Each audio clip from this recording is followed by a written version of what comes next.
everybody. Christy Kelly here, your occupational therapist. Just wanted to check in with you this week. I hope everything's going well.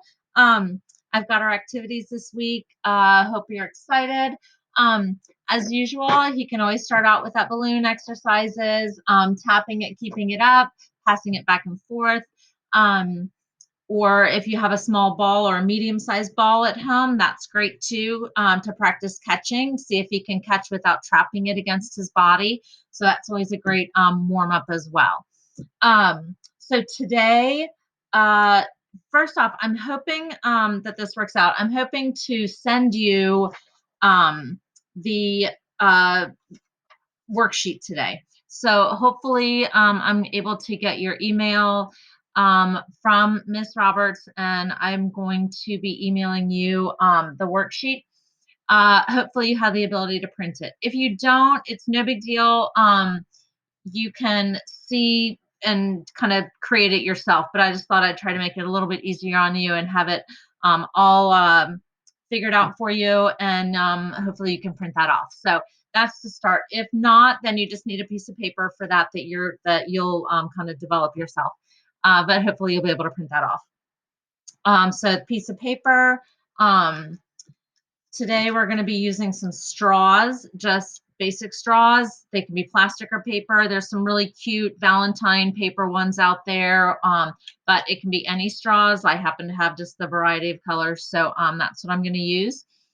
So straws, scissors, colored pencils, and a piece of string.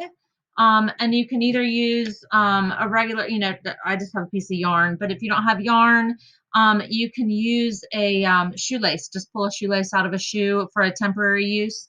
You can use that as well, because I actually did put tape on the end of the string to make it easier to do a little bit of lacing with it. So I did put the just regular piece of tape on the end. So it kind of mimics a shoestring anyway. So whatever you have handy, that's fine. So to start off today with the straws. So I'm going to have you first have him just cut small pieces of straw. They can be wherever. It doesn't matter how long, not, half a stick, but it doesn't matter how long. And it's kind of fun because if you saw, they kind of fly when you cut them. They're kind of wild. And so sometimes they think that's really funny and they love running after them. So after the first one with no lines, what I want you to do on 2 of them is mark just random lines around the straws. So these are going to be his target lines to see if he can line up those scissors and try to cut on those lines now. So go through one, and these are bendy straws. So I just have him hold that end and have him cut up to about that bendy portion. But so do about 3 straws. If he's loving it and having fun, he can cut all the straws that you want him to. But maybe at least 2 to 3 straws, that'd be good. And then gather up the pieces. And then what I'd like him to do, you'll need to, what I find the easiest is just to take a paper clip or a chip clip and just put it at the end of the string. So it stops the beads or the straws from coming off the end. So, and then he just strings them all, just strings them onto the string, and you can make just a little necklace or whatever. You can tie it off. So stringing the straws onto the string is our first activity. Great fine motor activity. Obviously the cutting and targeting on the lines. And then eye-hand coordination, getting those the string into the straw at the right point, bilateral coordination. So it works on so much of that. It's just a wonderful activity. So I hope you have fun with that one. The next one is our worksheet. And so what I did was just draw a heart and then just divide up a bunch of different areas. So we need about 15 areas divided off. not including the middle heart. So draw a middle heart and then section off about 15 sections around the heart. And so what we're going to do then is down at the bottom, I have his name lightly drawn. Okay, so that's our start piece. What it's going to end up being is, first, I want him just to pick out 5 colors, whatever 5 colors he wants, markers, pencils, crayons, 5 different colors. And down at the bottom, trace his name, 1 color per letter. Doesn't matter which ones, just have him trace his name. And then what it is, it's going to be a color by letter.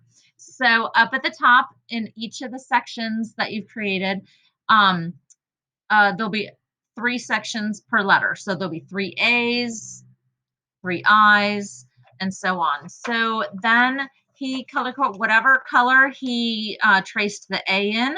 Mine happens to be red. Whatever color he traces that in, then he goes up and he finds 3 A's and he colors that area red. Okay. Whatever he colored the I in, mine happens to be orange, goes up, finds 3 I's, colors them that color. The middle section or the middle heart, that's a free space. He can do whatever he wants with it. I happen to have, I colored it pink and happen to have a sticker or a stamp, and I did that. He can crumple up tissue paper and stick it on there. He can put stickers there. However he wants to decorate that center heart, that's a free space. So that is our activity this week. So hopefully that makes sense to you. I hope you were able to get the email and print it off because it just makes it a little faster for you, a little easier. The heart's already done with his name on it and everything. So I have that all set for you, hopefully coming in an email. I think that's it for today. So I hope you have a good time with that. A couple quick tips. Cutting. Make sure that his thumb is always up when he cuts. We want that elbow tucked into his side. What we do sometimes, if the kids happen to start coming out, it turns their thumb down or sideways sometimes. So I'll give him a little really any object, a little favorite stuffed animal, a sticker, anything that he can kind of tuck, and he has to hold that against his body, and that cues him to keep that elbow tucked in there. So that helps keep the scissors in the right position and helps him cutting forward instead of sideways. The other thing is we want to make sure when he's trying to color in the individual spots, he may not be able to color solid and he may not be able to stay in the lines. That's okay. That's just encouraging him to target those areas and to work on that skill just as best as he can. So if that works for you, you just sorry, I've got another screen popped up. If that all comes together, it does not have to look perfect. This is his work. And, you know, just the fact that he finds those letters and puts some color on top of those letters, that's really our goal with that. It also helps with him working on getting those finger dynamics with his more mature grasps. So those are all the things that we're kind of focusing on today. I hope you have a good time. Please let me know if you ever have any questions. He's doing great. I'm so pleased when I look at his videos. So thank you for all your hard work. You're doing wonderful. I'll see you again next week. Thanks, everybody.